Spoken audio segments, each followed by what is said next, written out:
사랑하는 이에게 배신당했을 때, 가장 믿었던 친구에게 뒤통수를 맞았을 때, 혹은 아무런 이유 없이 날카로운 비난을 들었을 때, 우리는 종종 마음 깊이 상처를 받습니다.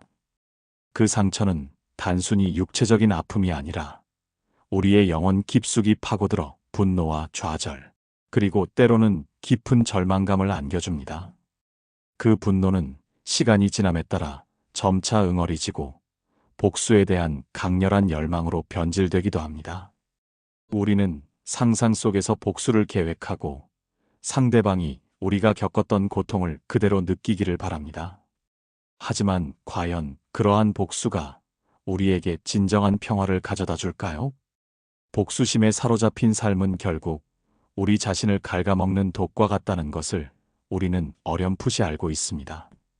진정한 복수는 칼을 가는 것이 아니라 상처 준 사람 앞에서 오히려 평온하고 행복하며 더욱 성숙한 모습을 보여주는 것이라는 지혜로운 말을 들어본 적이 있으신가요?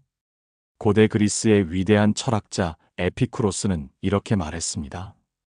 우리를 괴롭히는 것은 일어나는 일 자체가 아니라 그것에 대한 우리의 생각이다. 이 깊은 통찰력은 우리에게 중요한 시사점을 던져줍니다. 즉, 우리는 외부에서 벌어지는 상황 그 자체에 의해 고통받는 것이 아니라 그 상황을 우리가 어떻게 해석하고 반응하는지에 따라 우리의 감정이 결정된다는 것입니다. 이 말처럼 우리는 상처 주는 상황 그 자체에 끌려다니는 것이 아니라 그 상황에 대한 우리의 반응을 능동적으로 통제함으로써 진정한 정신적 승리를 거둘 수 있습니다. 오늘은 상처 준 사람에게 단 한 번도 화가 나지 않은 것처럼 가장 우아하고 효과적으로 복수할 수 있는 5가지 방법에 대해 심도 있게 이야기해 보려 합니다.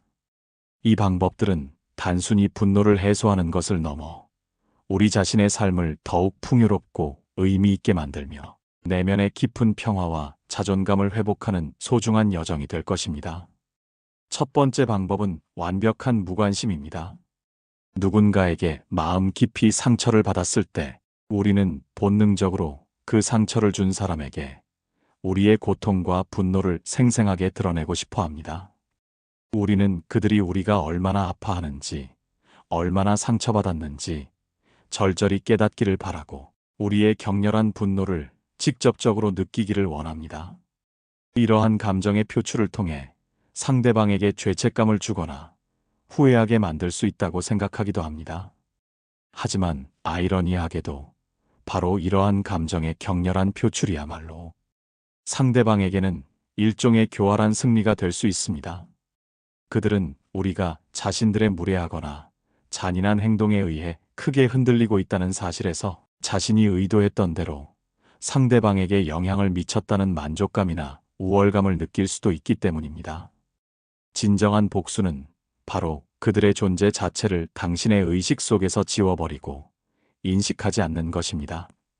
마치 그들이 당신의 세계에 애초에 존재하지 않았던 것처럼, 혹은 당신에게 아무런 의미도 없는 투명한 존재처럼 행동하는 것이죠. 한때 당신의 명예를 훼손하고 끊임없이 당신을 괴롭혔던 직장 동료가 있다고 가정해 봅시다. 그 동료는 당신이 자신의 말 한마디, 행동 하나하나에 얼마나 민감하게 반응하며 상처받는지를 너무나도 잘 알고 있습니다. 하지만 어느 날부터 당신이 그를 마치 벽에 걸린 그림처럼 혹은 사무실의 가구처럼 투명인간처럼 대하기 시작한다면 어떨까요? 그의 도발적인 언행에도 일말의 미동도 없이 자신의 업무에만 묵묵히 집중하고 그가 퍼뜨리는 험담이나 모함에도 전혀 개의치 않는 듯 아무런 반응을 보이지 않는다면 말입니다. 처음에는 그가 당신의 무관심을 깨트리기 위해 더욱 격렬하게 반응하거나 더 심한 말이나 행동으로 당신을 자극하려 할 수도 있습니다. 그러나 당신이 일관되게 흔들림 없이 완전한 무관심을 유지한다면 결국 그는 자신이 원하는 반응을 얻을 수 없음에 지쳐 흥미를 잃게 될 것입니다. 그의 존재 자체가 당신에게 더 이상 아무런 영향력을 행사하지 못하게 되며 그의 행동이 당신의 감정선을 건드리지 못하게 되는 순간, 그것이야말로 그에게 가장 큰 좌절감과 무력감을 안겨줄 것입니다. 스토아 학파의 현명한 철학자 에픽테토스는 일찍이 이렇게 가르쳤습니다. 우리를 혼란스럽게 하고 괴롭히는 것은 사물 그 자체가 아니라 사물에 대한 우리의 의견이다. 상대방의 존재와 그들의 행동에 대한 우리의 고통스러운 의견과 집착을 제거함으로써 우리는 그들의 영향력으로부터 완벽하게 벗어나 진정한 자유를 얻을 수 있습니다. 이것은 외부의 공격에 흔들리지 않는 내면의 요새를 구축하는 것과 같습니다. 두 번째 방법은 자신을 성장시키는데 모든 에너지를 몰두하는 것입니다. 상처를 받았을 때 우리는 그 아픔에 깊이 매몰되어 귀중한 시간과 에너지를 낭비하기 쉽습니다. 우리는 분노와 슬픔, 배신감에 잠겨 과거의 불행했던 순간들을 끊임없이 되새기고 상대방에 대한 복수심에 사로잡혀 미래를 향해 나아가지 못하는 경우가 많습니다. 하지만 이러한 소모적인 감정들은 우리를 앞으로 나아가지 못하게 붙잡는 보이지 않는 족쇄가 될 뿐입니다. 진정한 복수는 그 상처를 단순한 고통으로 여기는 것이 아니라 오히려 자신을 더욱 강하고 현명하게 만드는 성장의 발판으로 삼는 것입니다. 상처 준 사람이 당신의 삶을 완전히 망쳐놓았다고 생각하게 만드는 대신 오히려 그 쓰라린 상처 덕분에 당신이 이전보다 훨씬 더 강인해지고 더 지혜로우며 더 나은 사람으로 거듭났다는 것을 그들에게 그리고 당신 자신에게 증명해 보이는 것이죠. 당신의 피땀 어린 아이디어를 교묘하게 훔쳐 자신의 공로로 가로채 승진한 직장 동료가 있다고 상상해 보세요. 분노에 사로잡혀 그를 비난하고 뒷담화하며 에너지를 낭비하는 대신 당신은 그 격렬한 분노의 에너지를 새로운 기술을 배우거나 업계의 트렌드를 심층적으로 분석하고 더욱 혁신적이고 독창적인 아이디어를 개발하는데 오롯이 쏟아붓습니다. 퇴근 후에는 자기 개발 서적을 탐독하거나 온라인 전문 강의를 꾸준히 수강하며 자신의 역량을 강화하고 주말에는 새로운 취미를 시작하거나 네트워크를 넓히며 자신을 끊임없이 발전시킵니다. 몇 년 후 당신은 이전보다 훨씬 더 유능하고 성공적이며 존경받는 전문가로 성장해 있을 것입니다. 그리고 그 동료는 여전히 제자리에 머물러 있거나 혹은 당신의 뒤를 쫓으며 당신의 그림자를 밟고 있을지도 모릅니다. 이때 당신이 보여주는 여유와 자신감, 그리고 흔들림 없는 평정심은 그 어떤 날카로운 비난이나 조롱보다도 강력한 메시지가 되어 상대방의 가슴에 깊이 박힐 것입니다. 위대한 철학자 니체는 나를 죽이지 못하는 것은 나를 더 강하게 만든다고 선언했습니다. 고통과 시련을 단지 피해야 할 대상이 아니라 자신을 단련시키고 성숙시키는 귀한 기회로 삼는 것. 이것이야말로 가장 고상하고 현명한 형태의 복수이자 동시에 진정한 자기 실현의 길입니다. 이 과정에서 당신은 과거의 상처로부터 완전히 자유로워지고 미래를 향해 힘차게 나아갈 수 있는 내면의 힘을 얻게 될 것입니다. 세 번째 방법은 오히려 상대방에게 친절을 베푸는 것입니다. 이 방법은 앞서 언급한 두 가지 방법보다 훨씬 더 어렵고 많은 이들에게는 역설적으로 들릴 수 있습니다. 상처 준 사람에게 어떻게 친절을 베풀 수 있을까요? 그것은 마치 원수를 사랑하라는 말처럼 비현실적으로 느껴질 수도 있습니다. 하지만 때때로 친절은 가장 날카로운 칼이나 독설보다도 더 깊은 정신적인 상처를 상대방에게 남길 수 있습니다.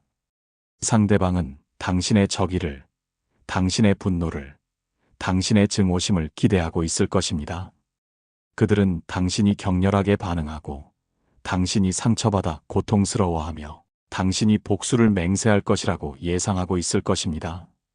그런데 당신이 그들의 예상과 달리 아무런 원한도 없이 심지어 진심이 담긴 듯한 친절한 태도로 그들을 대한다면 그들은 깊은 혼란에 빠질 것입니다.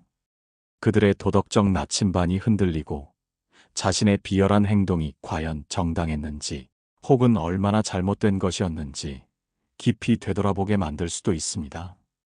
당신에게 지속적으로 모욕적인 언사를 사용하고 정신적인 고통을 주었던 가족 구성원이나 가까운 지인이 있다고 가정해 봅시다. 당신은 그에게 화를 내거나 복수심에 가득 찬 말을 쏟아내는 대신 오히려 그의 작은 어려움을 외면하지 않고 도움의 손길을 내밀거나 진심 어린 걱정의 말을 건넬 수 있습니다. 혹은 명절에 작은 선물을 준비하여 건넬 수도 있습니다.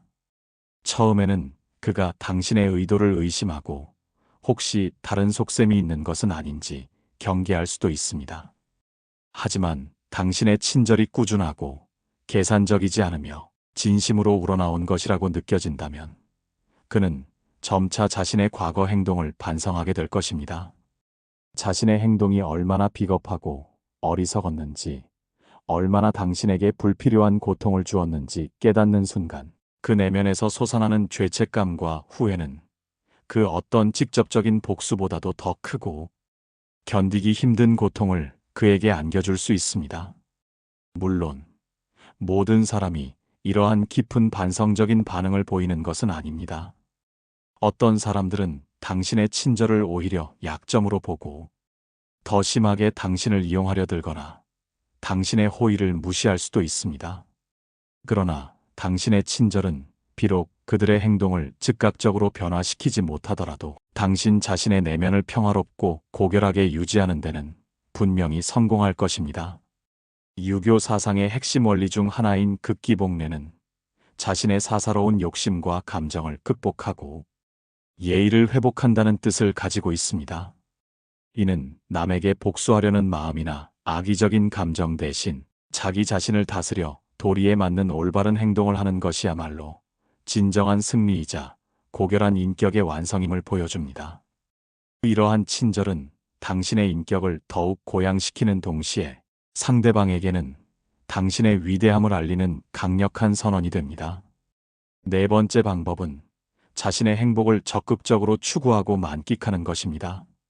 궁극적으로 누군가에게 가장 강력하고 효과적인 복수를 하고 싶다면 그 복수의 형태는 당신이 그들 없이도 혹은 그들의 악의적인 행동에도 불구하고 완벽하게 행복하고 만족스러운 삶을 살아가고 있음을 그들에게 생생하게 보여주는 것입니다.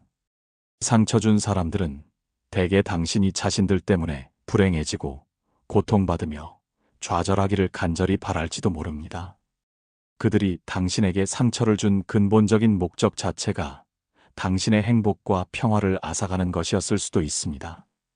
따라서 당신이 그들의 영향력 밖에서 그들의 존재와는 아무런 상관없이 자신의 삶을 충만하고 기쁘게 살아가고 있음을 명확하게 보여주는 것만큼 효과적인 복수는 없습니다. 당신의 진정한 행복과 만족감은 그들에게는 가장 쓰디쓴 독약이자 감당하기 힘든 현실이 될 것입니다. 당신의 소중한 연인을 교활하게 가로챈 사람이 있다고 생각해 보세요. 그에게 복수심에 불타는 모습, 고통스러워하며 폐인이 된 모습을 보여주는 대신 당신은 그 에너지를 새로운 사람을 만나 더욱 깊이 사랑하고 진정으로 당신을 이해하고 아껴주는 관계를 만들어가는 데 투자합니다. 혹은 새로운 취미를 찾아 몰두하고 해외여행을 떠나 견문을 넓히며 당신의 삶을 스스로 주도적으로 개척해 나갑니다.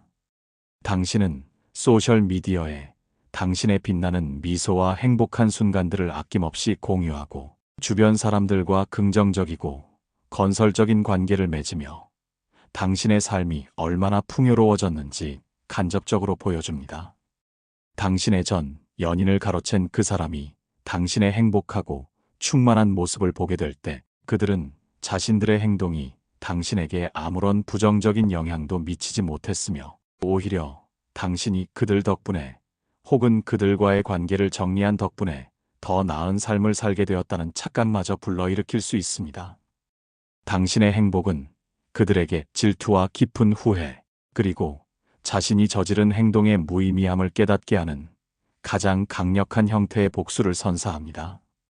고대 그리스의 위대한 철학자 아리스토텔레스는 행복을 인간 삶의 궁극적인 목표이자 최고선으로 보았습니다.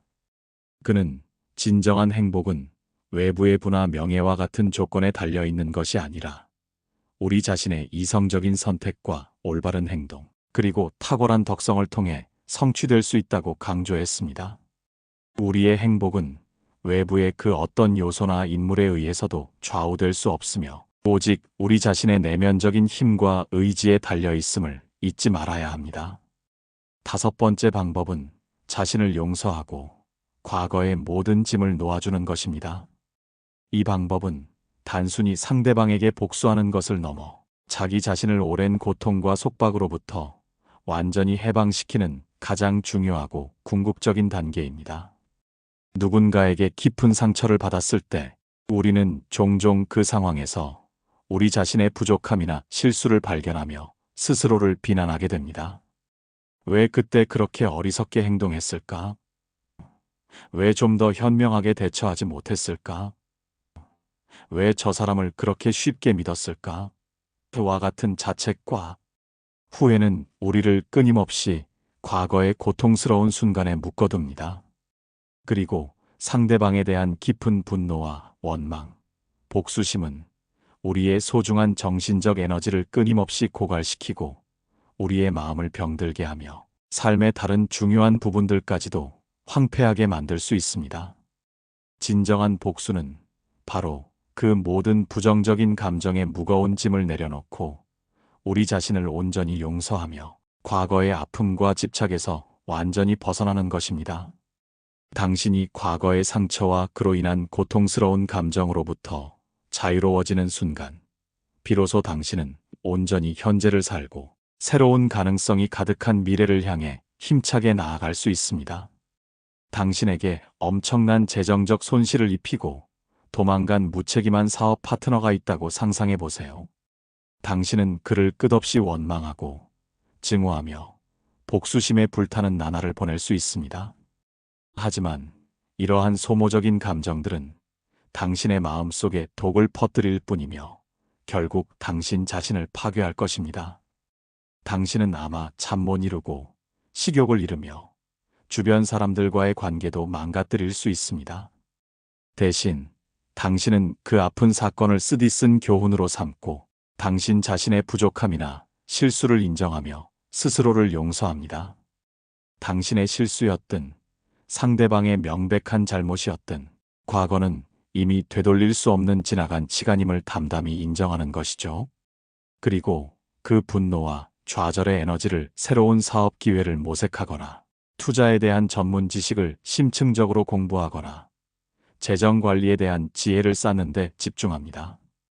과거의 무거운 짐을 내려놓는 순간 당신의 마음은 한결 가벼워지고 새로운 희망과 가능성을 향해 용기 있게 나아갈 수 있는 내면의 힘을 얻게 됩니다.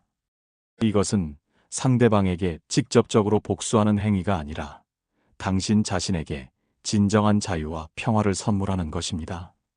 그리고 역설적이게도 당신이 그들에게서 완전히 벗어나 당신의 삶을 주도적으로 살아가는 순간 그것이야말로 상처 준 그들에게는 당신이 더 이상 그들의 그림자나 영향력 아래 갇혀 있지 않음을 보여주는 가장 강력하고 우아한 방식이 될 것입니다. 저명한 심리학자이자 분석 심리학의 창시자인 칼 융은 우리가 의식하지 않는 것은 우리의 운명이 된다고 경고했습니다. 즉, 우리가 의식적으로 직면하고 해결하지 않은 상처와 트라우마는 무의식 속에 잠재되어 우리를 계속해서 지배하고 우리의 삶에 부정적인 영향을 미친다는 것입니다. 자신을 용서하고 과거의 모든 짐을 놓아주는 것은 우리 자신에게 진정한 심리적 자유와 해방을 선사하는 길이며 동시에 상처 준 사람에게는 당신이 더 이상 그들의 악의적인 행동에 의해 구속받지 않는 완전하고 독립적인 존재임을 보여주는 가장 지혜로운 방식입니다. 이 과정을 통해 당신은 이전보다 훨씬 더 강하고 지혜로운 존재로 거듭날 것입니다.